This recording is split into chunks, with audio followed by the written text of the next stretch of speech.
નમસ્તે વિદ્યાર્થી મિત્રો, આપણે આ અગાઉ પાંચમા ભાગની અંદર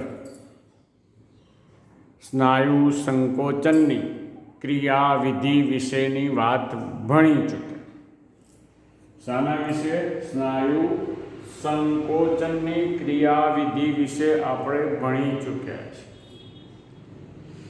કે સંકોચન એટલે શું, વિસ્તરણ એટલે શું, સેતુ નિર્માણની ક્રિયા એટલે શું, કેવી રીતે એક્ટિન તંતુકો સરકે છે અને કેવી રીતે માયોસિન તંતુકો આ એક્ટિન તંતુકોને સરકાવવાનું કાર્ય કરે છે, એટીપીનું શું મહત્વ છે, કેલ્શિયમનું શું મહત્વ છે, એના વિશેની વાત આપણે ભણી ચૂક્યા.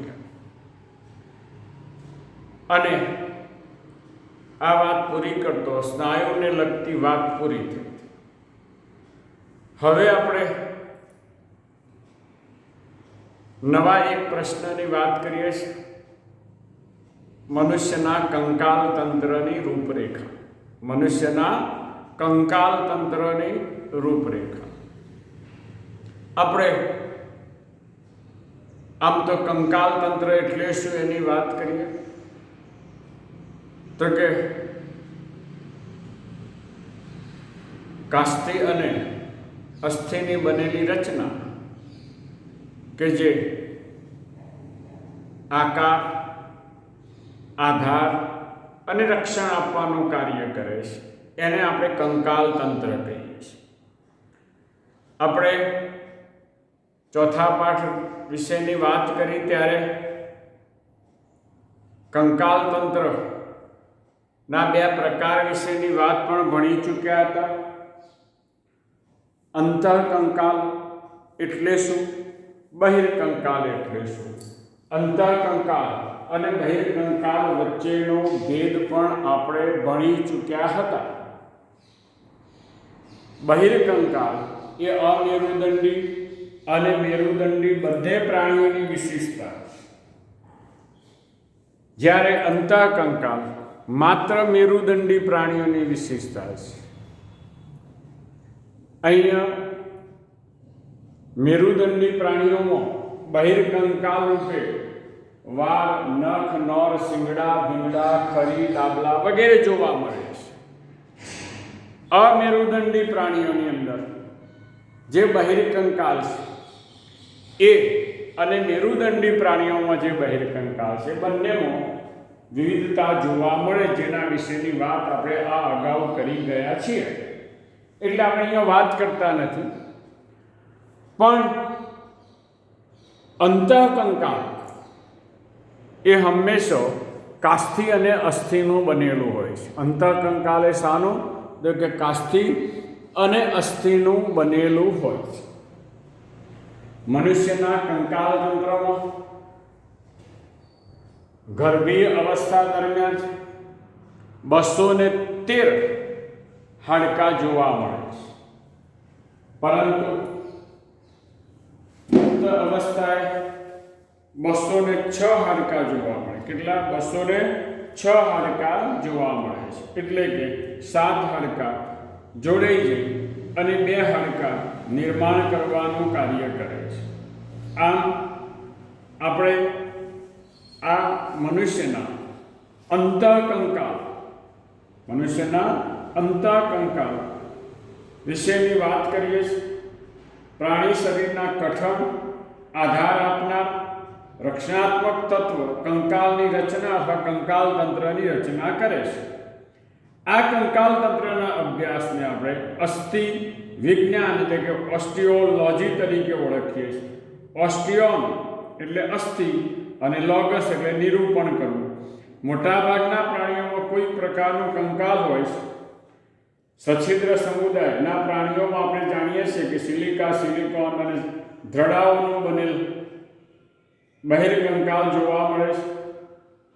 આ કંકાલની રૂપરેખા પ્રાણીની જીવન પદ્ધતિ ઉપર આધારિત છે. ઉડતા પ્રાણીઓની વાત હોય, 2 પગા કે ચોપગા, જલીય પ્રાણીઓ કે જમીન પરના પ્રાણીઓ તેમના કંકાલની વિવિધ રૂપરેખામાં ફેરફાર જરૂરી છે. કંકાલ તંત્ર અસ્થિ અને થોડા કાસ્થીનું બનેલું હોય છે. શરીર દ્વારા દર્શાવાતા હલનચલનમાં આ તંત્રનો અગત્યનો ફાળો છે. અસ્થિ અને કાસ્થી વિશિષ્ટ પ્રકારની સંયોજક પેશી છે. અસ્થિમાં કઠણ કોષાંતર દ્રવ્ય કેલ્શિયમ ક્ષારને કારણે હોય છે, જ્યારે કાસ્થીમાં કોષાંતર દ્રવ્ય પોચું કાસ્થી કોષોના ક્ષારોને કારણે હોય છે. આ રીતે આપણે આ કાસ્થી અને અસ્થિ વિશેની વાત કરી. અહીંયા મનુષ્યના કંકાલ તંત્ર જે છે એને આપણે બે ભાગમાં મુખ્ય વહેંચી નાખીએ છીએ: અક્ષીય કંકાલ તંત્ર અને ઉપાંગીય કંકાલ તંત્ર. અક્ષીય કંકાલ તંત્ર અક્ષ અથવા તો ધરી બનાવતી રચનાને આપણે અક્ષીય કંકાલ તંત્ર કહીએ છીએ. પ્રાણીના પૃષ્ઠ મધ્ય ભાગે ગોઠવાયેલ જે કંકાલ તંત્ર છે એને અક્ષીય કંકાલ તંત્ર કહીએ છીએ, જેની અંદર કુલ 80 હાડકાં આવેલા હોય છે. કેટલા? 80. જ્યારે ઉપાંગની રચના સાથે સંકળાયેલ કંકાલને આપણે ઉપાંગીય કંકાલ તંત્ર કહીએ છીએ. એમાં 126 હાડકાં આવેલા હોય છે. અક્ષીય કંકાલ તંત્ર ને આપણે 4 ભાગમાં વહેંચી નાખીએ છીએ: ખોપરી, કરોડસ્તંભ, ઉરોસ્થિ અને પાંસળીઓ. ખોપરીની અંદર 29 હાડકાં આવેલા હોય છે. કરોડસ્તંભમાં 26 હાડકાં આવેલા હોય છે. ઉરોસ્થિમાં 1, પાંસળીઓની અંદર 12 + 12 એમ 24 હાડકાં આવેલા હોય છે. આ રીતે કુલ 80 હાડકાં અક્ષીય કંકાલ તંત્રમાં જોવા મળે છે. આ ખોપરીના આપણે 4 ભાગ પાડીએ છીએ: મસ્તકના અસ્થિ, ચહેરાના અસ્થિ, દ્વિતહનુ અને મધ્યકર્ણના અસ્થિ.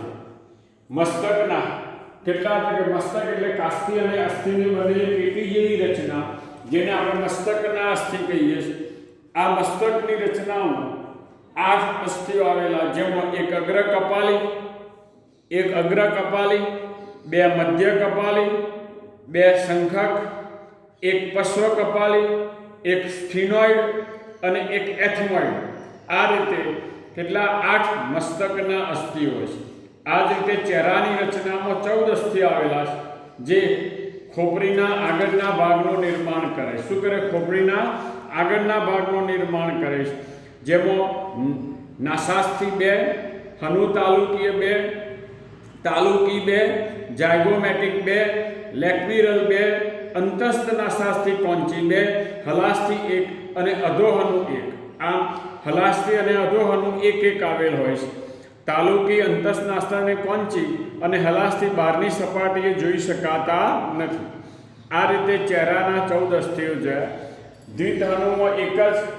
મધ્યકર્ણની અંદર આપણે જે 3 + 3 એમ 6 અસ્થિ આવેલા છે. તમને ખબર છે હથોડી, એરણ અને પેગડું. કયું? હથોડી, એરણ અને પેગડું.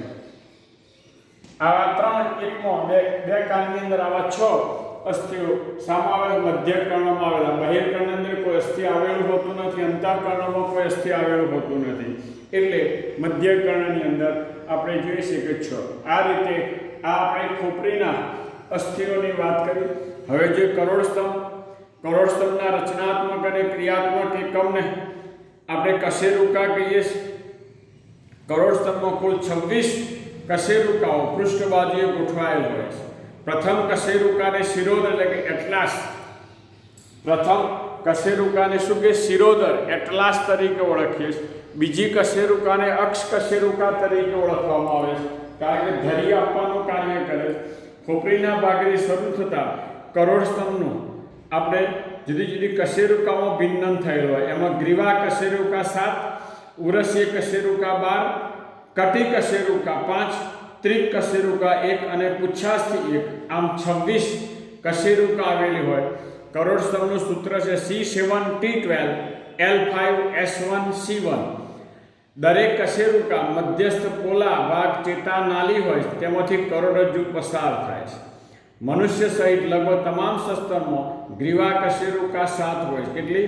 ગ્રીવા કશેરુકા 7 હોય છે. આ રીતે આ કરોડસ્તંભની રચનામાં આવેલી કશેરુકાઓ આપણે જાણે ત્રિકાસ્થી અને પુચ્છાસ્થિ એ 5 અને 4 એમ ભેગી થઈ જાય, 9 ભેગી થઈ એમાંથી એક ત્રિકાસ્થિ અને એક પુચ્છાસ્થિ બને છે એટલે 7 અદ્રશ્ય થાય છે. ઉરોસ્થિ આપણે જોઈએ એક જ છે, છાતીના ભાગે જોવા મળતું એક ત્રિકોણાકાર ચપટું અસ્થિ. પાસળીઓ તો કે પાસળીઓ આપણે જોઈએ છે કે 12 જોડ એટલે કે 24 આવેલી છે. એમાં સાચી પાસળીઓ, ખોટી પાસળીઓ અને તરતી પાસળીઓ. આપણે આ પાસળીઓ જે છે ને બાયસેફેલિક તરીકે પણ ઓળખીએ છીએ, કારણ કે બંને બાજુએ જોડાણ ધરાવે છે. આ પાસળીઓમાં સાચી પાસળીઓ જે છે એની 7 જોડ છે, 107 જોડ એ સાચી પાસળીઓ અને 7મી થી 10મી એ ખોટી પાસળીઓ અને 11 અને 12 છે તરતી પાસળીઓ. આ રીતે આપણે આ પાસળીઓ વિશેની વાત કરી. હવે જે ઉપાંગીય કંકાલ તંત્ર, ઉપાંગની રચના સાથે સંકળાયેલા કંકાલ તંત્રને આપણે શું કહીએ છીએ? ઉપાંગીય કંકાલ તંત્ર તરીકે ઓળખીએ છીએ. એની અંદર મેખલા અને ઉપાંગાસ્થિનો સમાવેશ થાય છે. મેખલાઓ એટલે શું? તો કે અક્ષીય કંકાલ તંત્ર અને ઉપાંગીય કંકાલ તંત્રને જોડતી રચનાને આપણે મેખલા કહીએ છીએ. સ્થાનના આધારે 2 પ્રકાર પર, સ્કંદ મેખલા અને નિતંબ મેખલા. સ્કંદ મેખલામાં આપણે જોઈએ છે અક્ષક અને સ્કંધાસ્થિ એવા 2 અસ્થિઓ જોવા મળે છે. નિતંબ મેખલામાં 2 દળદાર શ્રોણી અસ્થિઓ જોવા મળે છે. આ રીતે એમાં કુલ 6 હાડકાં આવેલા છે. ઉપાંગાસ્થિઓ, અગ્રોપાંગાસ્થિઓ અને પશ્ચોપાંગાસ્થિઓ. અગ્રોપાંગાસ્થિઓમાં 60 અને પશ્ચોપાંગાસ્થિઓ 60. આમ 120 હાડકાં શામાં આવેલા છે? ઉપાંગાસ્થિઓની રચનામાં આવેલા હોય છે. અગ્રોપાંગાસ્થિઓમાં આપણે જાણીએ છીએ કે ભુજા, જેની અંદર ભુજાસ્થિ નામનું એક હાડકું એક હાથની અંદર 2 ગણ, એ જ રીતે અગ્રબાહુ 2, કાંડાની અંદર 8, હથેળીમાં 5 અને આંગળીઓમાં 14. આમ એક હાથની અંદર 30 હાડકાં આવેલા હોય છે. આ જ રીતે બીજા 30 હાડકાં પશ્વ ઉપાંગની એક અંદર, તો કે પશ્વ ઉપાંગમાં ઉર્વસ્થિની અંદર 1, નળક 2, ઘૂંટણ 1, ઘૂંટીના 7, પગના તળિયાના 5 અને પગની આંગળીઓ 14. આ રીતે આપણે જોઈએ છીએ કે 23,333 આ આંગળીઓનું અસ્થિસૂત્ર છે. આમ અગ્રઉપાંગ અને પશ્ચોપાંગની રચનાની અંદર જે જોવા મળતા અસ્થિઓ છે કંકાલ તંત્ર રચનામાં, એના વિશેની વાત કરી. હવે પછી આપણે આ જુદા જુદા અસ્થિઓ વિશેની વાત કરીશું. અસ્તુ.